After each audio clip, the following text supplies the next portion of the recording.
Welcome to the Pregnancy After Loss podcast. I'm your host, Shannon Henry. This podcast is a place for parents to share their stories of pregnancy after loss in hopes to help themselves and others heal and find a supportive community along the way. You can find us on Facebook and Instagram at Pregnancy After Loss Podcast. Don't forget to rate and review the show to help reach other listeners like you. Today's guest is Allie Burk. We actually met through another podcast that we both shared our loss stories on. And we connected via social media, and we have just stayed connected via social media over the past year. So today, Allie is going to share her story of her own loss and her pregnancy that followed.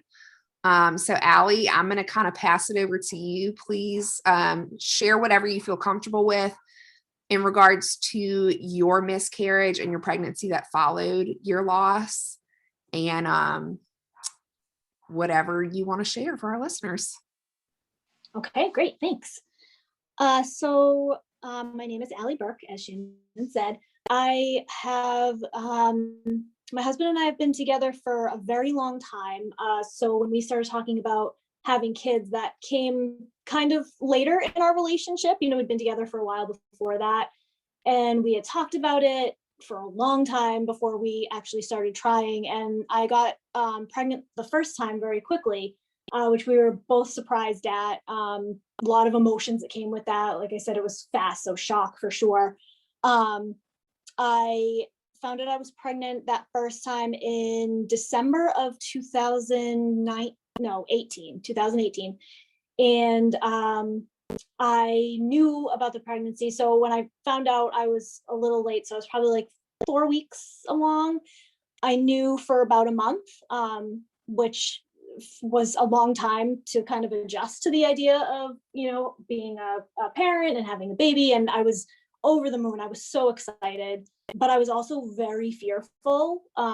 I do struggle with anxiety. I have for several years. So I was just very fearful, very anxious the entire time. Like, I still don't know if maybe I thought something was going to go wrong, or I don't know. I just was very scared of miscarriage for really no reason at all. I had no reason to think I'd have one, but I just was very fearful of it. I felt like I was walking on eggshells that entire month of that pregnancy. So I ended up experiencing a little bit of spotting, like I said, about a month after I found out.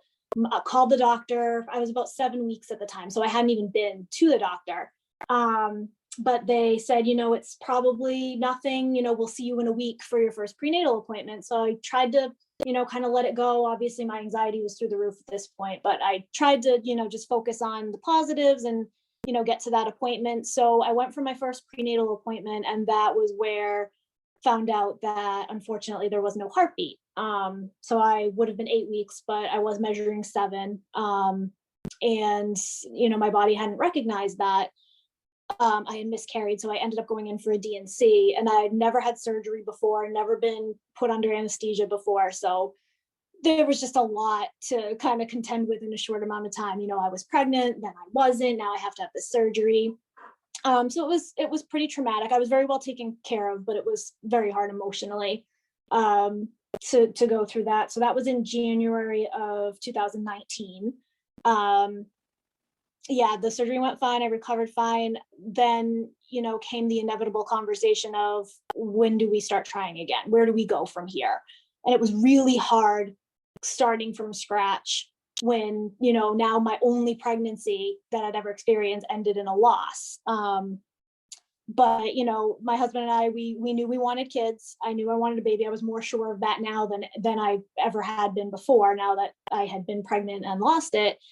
So we decided to start trying again right away, which I know is a very personal decision, and it's not a decision for everyone. You know, some women want to wait a long time or till a certain thing happens, and that is, you know, perfectly appropriate. It's whatever anyone wants to do. For me personally, I just didn't want to let my anxiety build and turn trying again into this like mountain that I just felt I couldn't climb. I just knew I wanted a baby, and I didn't want to let my fear and my anxiety stand in my way of that. So even though I was very scared of the same thing happening again, we kind of just jumped right back into it. And I just said, you know what, I'll deal with my emotions as they come. I did also start therapy for my anxiety at the same time. I didn't see anyone like specifically dealing with miscarriage or loss. I was seeing someone to deal with my anxiety because I knew that I needed to handle that better and address that better if I was going to go through a pregnancy after loss. Because I handled my first pregnancy so poorly, I felt with my anxiety that I knew I needed help in that area. So we did start trying again right away, but I was also getting counseling for my anxiety, which I think was really helpful. And I still kind of approach anxious moments the same way that I learned to in therapy. So I'm glad that I did that. So yeah, we started trying again right away. I got pregnant again fairly quickly. I found out in late May of 2019 that I was expecting again. So it took about 4 months from my DNC for me to get pregnant again, which is such a short amount of time looking back on it and hearing these, myself say it 4 months, but it felt like an eternity. Like I think anyone, trying to conceive again after loss, like will tell you it's, a month feels like a year. So I had heard stories of all these women who got pregnant right away, like before they even got a period back, and I was just like, who are these people? Like that's not happening for me. It's taking forever for me. And it really didn't, looking back on it now, but at the time, 4 months felt like a long time. So I understand that kind of just passage of time really does change. I feel like after you experience a loss and go on to, try to conceive again and getting pregnant again, time just felt different. I feel like after that. But I did get pregnant again in May. I was terrified. It's so different finding out the second time or, finding out after a loss, because the first time I was shocked, but I was so excited, like, happy tears. This time I was just terrified. I think I just walked around that whole day. I showed my husband the pregnancy test and I must have looked like a deer in the headlights, like wide-eyed, terrified, just, kind of couldn't believe it, but also kind of resigned, like, okay, let's try this again and see what happens. And I just went into total distraction mode. I think that's the only thing that got me through my first trimester was just distract. I found a bunch of good movies and shows to watch. I read a couple of books. We went for a lot of walks. I would call, one of my friends if I was really anxious or freaking out about something, or just wanted to get my mind off of it. So, that whole first trimester, I just tried to almost forget a little bit that I was pregnant, because I was just so scared. But I also felt a little bit more at ease with my anxiety because I felt like it was justified. Not that it wasn't the first time, everyone's got a right to feel how they feel about certain things, but I was kind of beating myself up for having been so anxious during my first pregnancy for no reason. Like I don't know why I was so hung up on miscarriage, and then it actually happened. So I just felt like, why was I that way? But I felt like the second time around in pregnancy after loss that I was justified in being anxious because I had experienced a loss. So I was putting less pressure on myself to not feel anxious. Like I was just kind of taking it as it came and accepting that this was how I felt that day. And I didn't make myself feel so like guilty and like weighed down by it. So in a way it was actually easier to manage than my anxiety during the first pregnancy, but I definitely was very freaked out. I just distracted myself. I talked to people when I needed help. I had also, between my loss and getting pregnant again, I had found a support group actually at my hospital, where I had my DNC and my OBGYNs affiliated with, and no one else ever showed up because the OBGYN like never advertised or never gave women in my position information that there was even a miscarriage and loss support group, which I thought was a problem. But the only good thing about that was we were the only ones there, my husband and I. So for once a month, so about 4 or 5 times, I think we went to that support group, and it was just us and the nurse who ran it, who had experienced several losses herself.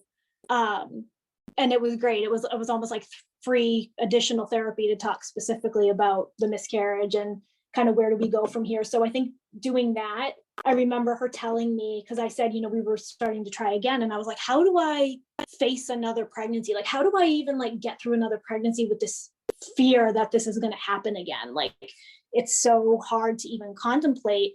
And she said, you're going to find like, you just do it, because there's no other option. And you're also going to find that as you hit certain milestones, you're going to relax a little bit.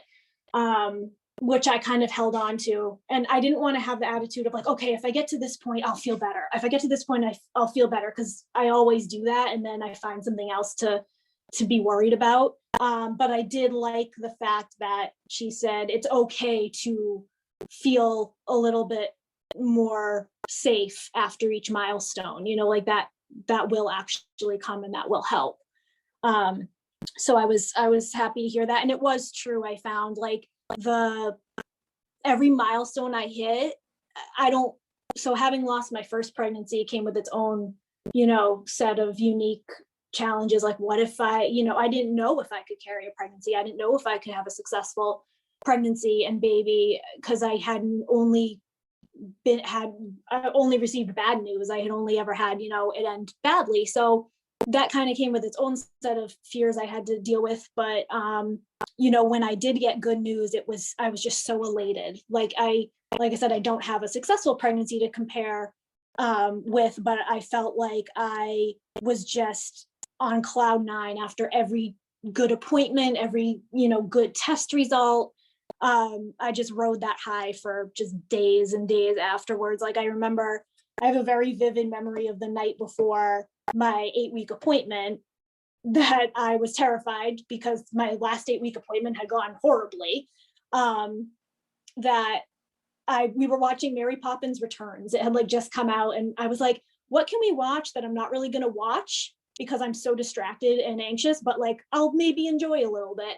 So we threw that on. I was just trying to not think about the next day, but I, didn't sleep that night. I had to go through a whole day of work before I left for that appointment because it was in the afternoon. And I just remember being like, how am I even functioning right now? I am so terrified of this appointment. So we go in there, and of course they're running late. So I'm in the waiting room like 45 minutes and waiting for the midwife for like another half hour. And I'm just pacing the room. Like I wore a hole in that floor. I was so just anxious, but she comes in, she has like the little Doppler. It wasn't a, Doppler. It was like a little handheld ultrasound machine. And, that's what the nurse had put on me that first time and couldn't find the baby. And, I was just having all those images kind of coming back and freaking out about, but she put it on my belly. And then like right away, she was like, here's the baby and here's a heartbeat. And it just instant tears. Like I will never forget that feeling. Like it's a joyous occasion, I'm sure, no matter what, if it's your first pregnancy, your fifth pregnancy. But like for me, having only had that appointment go poorly and to have, to actually see this little being on the screen with a heartbeat was just incredible. Like it was such an incredible feeling. And like I said, I rode that high for days afterwards. And same thing, every appointment we went where she was happy, she was thriving, she was wiggling, she had a heartbeat. It was amazing. So yeah, I did also have high blood pressure before I got pregnant. So I was watched very closely during my pregnancy, which definitely helped a lot, ease my anxiety. I had a lot of appointments, especially towards the end. I had a couple of ultrasounds. I went for non-stress tests towards the end, where they hook you up to a monitor and they just watch the baby's heart rate increase or decrease with movement for like 20-30 minutes. So I went for those twice a week, which was very reassuring. But the big kind of milestone for me that helped me relax was when my daughter started to move regularly. I passed into the second, I passed the point of my loss, and that was great. I got through my anatomy scan, and that was great too. We found out that we were having a girl, which we were over the moon about. But then when I started to feel her move on like a regular basis, like every day, and she was very active, that really put my mind at ease and made me be like, okay, I feel like, this is actually going to happen. Like, I feel like I'm actually having a baby, but I feel like it's weird, even though my loss was early,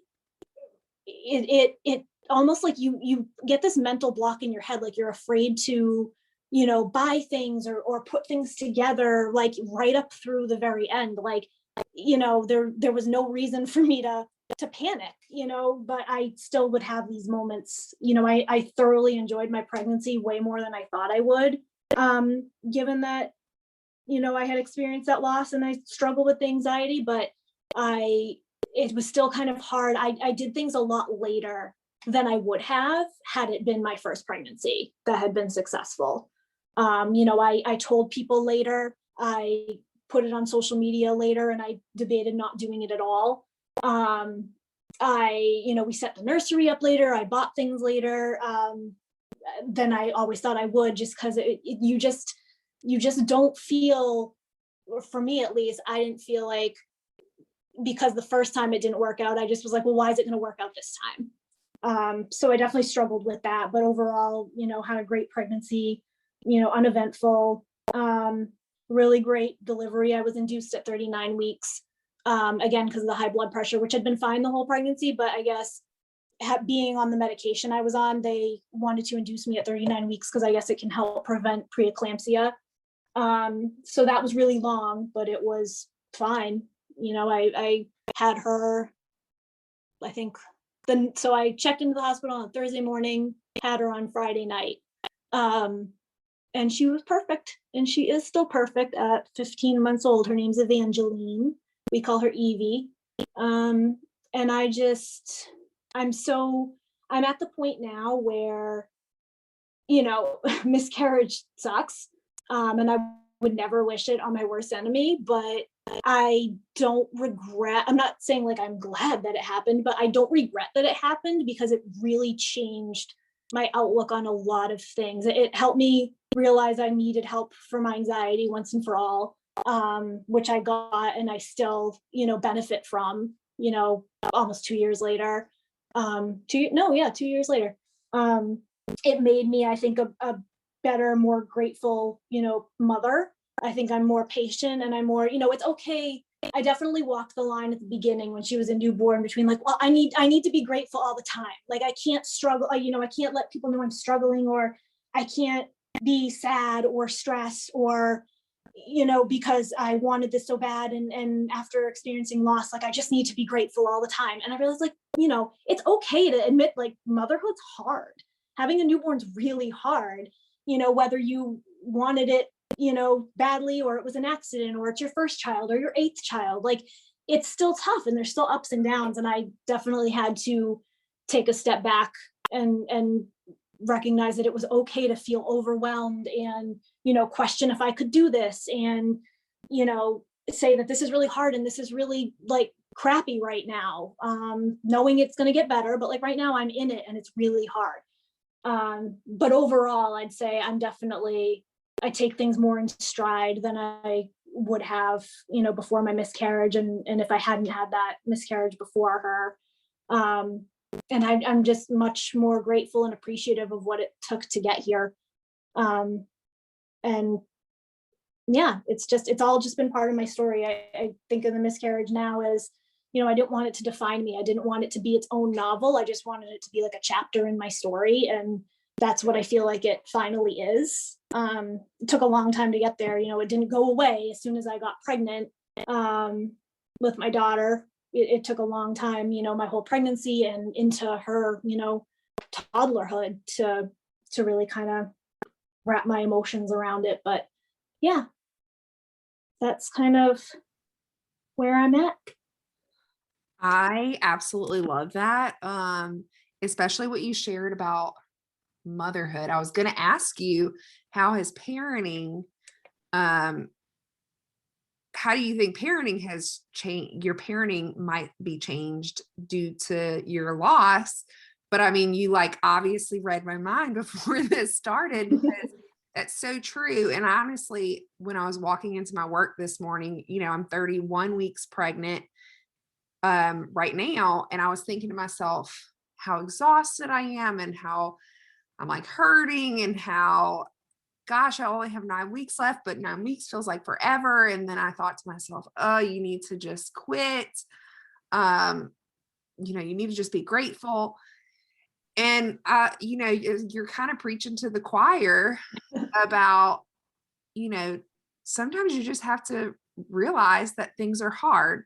And I love that you said that, because even in pregnancy after loss and parenting after loss, it's okay to still like complain about things sometimes, because let's be real, like pregnancy is still hard, motherhood is still hard. Um, and it's okay to like voice those things, right? So I love that you said that. That is like spot on. And I think every soon to be mother or mother, especially after loss, needs to hear that, because you do struggle with that guilt of like, I need to just be grateful all the time. But sometimes, it's okay to just vent and let those feelings out. If you had one thing that you want to share with a mother to be who is pregnant after their own loss, what would that be? I think really just that, like what we touched on, just let yourself feel what you feel and don't add extra pressure or guilt to it. If you are tired of being pregnant and you don't want to be pregnant anymore, you're not sure that, you're ready for this, like that's all okay. Just because you wanted it really bad, like don't beat yourself up for feeling feelings. And get help when you need it. Ask for help. I think the two best things that I did between the miscarriage and the pregnancy that really carried me through the pregnancy were therapy for my anxiety and the support group. And it was actually really sweet. Like you make connections with people, being open, to talk about stuff like this that just help you so much in ways you don't even expect. Like the woman who ran the support group at the hospital, she was an OB nurse, or she was a maternity nurse. She worked on the maternity floor. So we saw her. I went to one session after I found out I was pregnant again, and we kept in touch, but I obviously didn't go to the support groups after that, because I didn't want to, if someone did show up who had experienced a loss, I don't want to show up pregnant, be like, hey. So I hadn't been going, but we kept in touch. And when I was at the hospital and I had my daughter and I went up to the maternity floor, I was like, is Donna working in the next couple days while I'm here? And they were like, she is. And she got herself assigned to my room.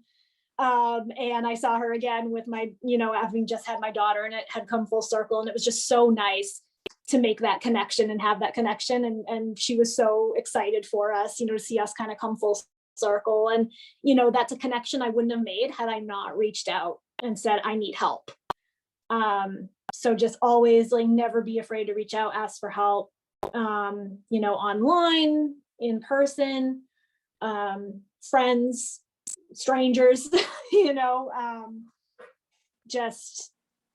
just be open with whatever you're comfortable sharing, because it really does help, make the experience not so isolating. That's absolutely so true. I mean, I don't know how many women I reached out to from Shelly's podcast and just random people that I met on social media, or people who I was never really friends with in person, but like knew through other acquaintances, that like I was able to reach out to, that really just helped me realize I wasn't alone. Yeah. And it's so miscarriage is so under talked about. And by telling my story, I found out so many people I knew well, coworkers, friends, family members had been through what I'd been through, and I never knew. So yeah, it's so good. And people don't talk about pregnancy after loss, because it's like, oh, well, you're pregnant now, so you're fine. I feel like that's the attitude. Like, yeah, you had a loss, but like you're having a baby now. It's great. It's exciting. And it's like, yeah, but there's a lot of emotions tied to it after that. Yeah, there totally is. And that's kind of where I got this idea to start this podcast. I know I already told you, but like, you're my first guest, but that's true. Like, there isn't really, there's not enough talk about being pregnant after loss. There's a lot of talk about loss, not enough, like you said, and a lot of talk about pregnancy and birth. Yeah. Not nearly enough talk about both of those things together. So I love that you were able to come on and share your story. And, we're able to connect on a totally different level now, both having experienced pregnancy after loss. So before we close out today, if someone who is listening today wants to connect with you, where would they be able to do that? Instagram's probably the best. I spam everyone on Instagram with pictures of my daughter. But if you wanted to find me, I'm at ACC Burk, B-U-R-K. And then I'm on Facebook too as just Allie Burk, A-L-I-B-U-R-K. And again, if you want to find me, I'd be happy to make your acquaintance, but you will be spammed with pictures of my kiddo. And she's so adorable too. I love her. She's so awesome. Well, thank you so much, Allie. I really appreciate you coming on today and being vulnerable and sharing your story. So I'll talk to you later, and I appreciate you. All right. Thank you for having me. Yeah, absolutely. Thanks for tuning in to today's episode of the Pregnancy After Loss podcast. Don't forget to check out the show notes to connect to today's guest and find any resources shared in today's episode. To catch new episodes, subscribe to the show on whichever platform you listen to podcasts. Until next time.